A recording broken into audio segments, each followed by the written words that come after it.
Hello everyone. आज हम कार्यपत्र number 7 करेंगे 11 अगस्त का सामाजिक विज्ञान इतिहास का कक्षा 8 का। इसमें हम पढ़ेंगे व्यापार से साम्राज्य तक का अगला विषय, कंपनी का फैलता शासन। अब कुछ आरंभिक सालों के बारे में बताया है। बक्सर की लड़ाई 1764 के बाद ईस्ट इंडिया कंपनी ने भारतीय रियासतों में कंपनी के राजनीतिक व व्यावसायिक प्रतिनिधि, जिन्हें रेजिडेंट कहा जाता था, तैनात कर दिए। अब उनका काम कंपनी के हितों की रक्षा करना और उन्हें आगे बढ़ाना था। रेजिडेंट के माध्यम से कंपनी के अधिकार भारतीय राज्यों के भीतर मामलों में ही दखल देने लगे। अगला राजा कौन होगा, किसको किस पद पर बिठाया जाएगा, ये चीजें भी कंपनी के अफसर को ही तय करनी पड़ती।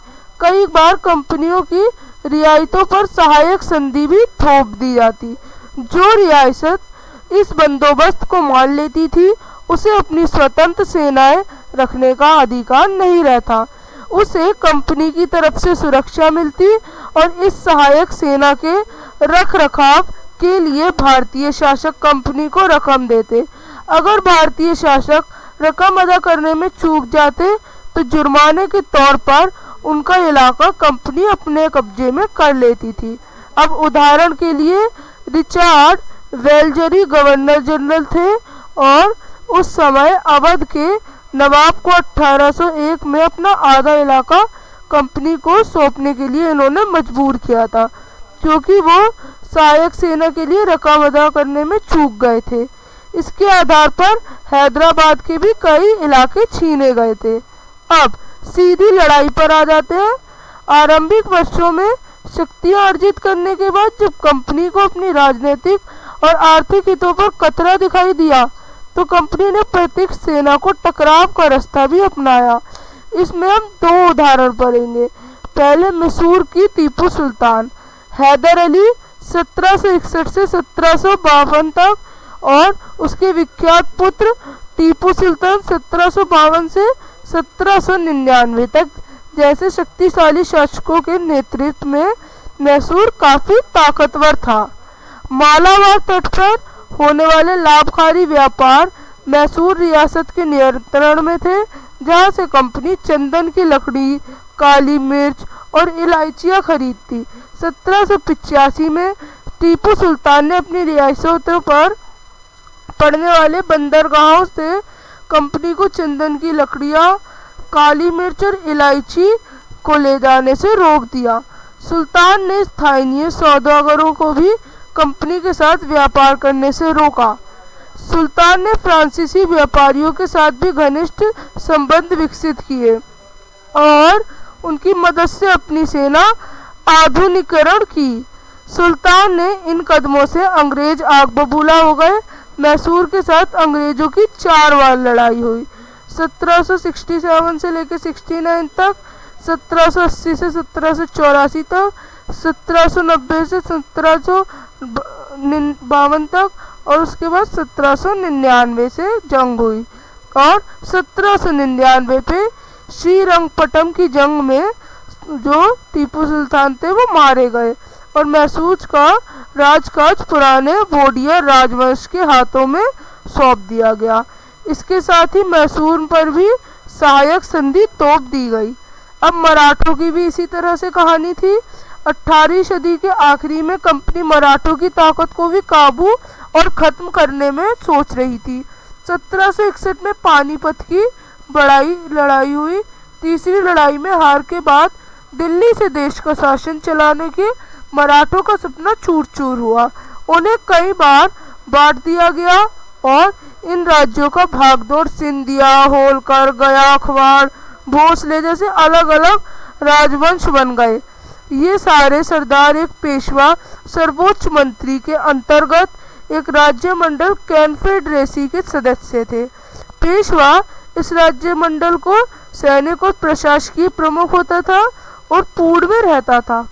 महदजी सिंधिया और नाना फडणवीस 2 प्रसिद्ध मराठा योद्धा और राजनीतिज्ञ थे और एक के बाद एक कई युद्धों के द्वारा कंपनी ने मराठों को घुटने टेकने पर मजबूर किया।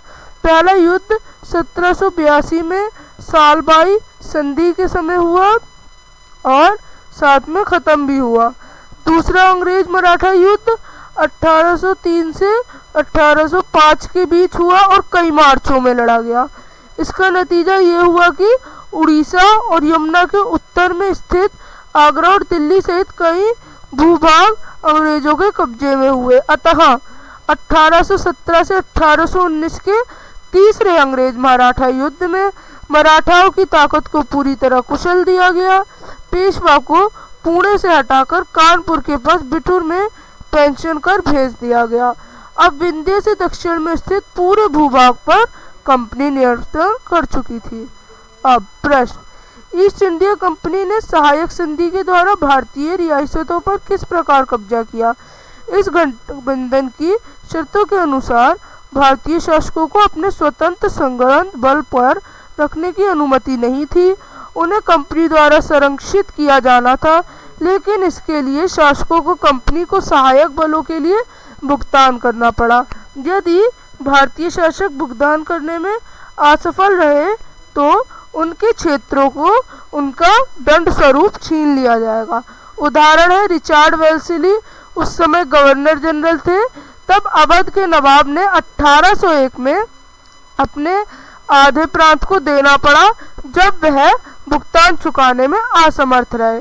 अब अंग्रेज टीपू सुल्तान से क्यों आगे बबूले थे? इस लड़ाई का क्या परिणाम हुआ? वह 1785 में टीपू सुल्तान ने अपने राज्य के बंदरगाहों के माध्यम से चंदन की लकड़ी, काली मिर्च और इलायचियों की निर्यात को रोका और स्थानीय व्यापारियों को कंपनी के साथ व्यापार करने से रोका। उन्होंने भारत में फ्रांसीसियों के साथ ही घनिष्ठ संबंध स्थापित किए और उनकी सहायता से अपनी सेना को आधुनिकीकरण किया। अंग्रेज उग्र थे और उन्हें हैरान थे और हराने के लिए 4 युद्ध किए गए, जैसा कि आप सब जानते हैं। और अंत में सेरिंगपट्टम 1799 की आखिरी लड़ाई थी, जिसमें टीपू सुल्तान मारे गए और मैसूर को वोडेयार के पूर्व शासक वंश के अधीन रखा गया और राज्य पर एक सहायक गठबंधन लगाया गया। अब तीसरा प्रश्न, मराठा संघ के प्रमुख राजवंश कौन से थे? ये संघ किस प्रकार से शासित थे? सिंधिया, होलकर, गायकवाड़ और भोसले जैसे राजवंश से संबंधित प्रमुख सरदार थे। इन प्रमुखों का एक पेशवा प्रधानमंत्री के तहत एक संघ में रखा जाता था, जो पुणे में स्थित इसका प्रभावी सैन्य और प्रशासनिक प्रमुख बन गया। अब ईस्ट इंडिया कंपनी ने मराठों को किस प्रकार से अपने अधीन किया? युद्धों की एक श्रृंखला में मराठों को वंश में किया गया था। पहला युद्ध जो 1782 में सालबाई की संधि के साथ समाप्त हुआ, कोई स्पष्ट विजेता नहीं। दूसरे में एंग्लो मराठा युद्ध हुआ, जिसमें विभिन्न मोर्चे लड़े गए और ब्रिटिश ने इस बार उड़ीसा, आगरा और दिल्ली सहित यमुना नदी के उत्तर के सब क्षेत्र अपने अंदर में ले लिए। और 1817 से 1819 के तीसरे आखिरी युद्ध में मराठाओं को कुचल दिया गया और पूरा नेतृत्व अंग्रेजों ने अपने अंदर कर लिया। तो इस तरह से आप चारों प्रश्नों के उत्तर करेंगे। अब हम मिलेंगे नेक्स्ट वर्कशीट में, तब तक के लिए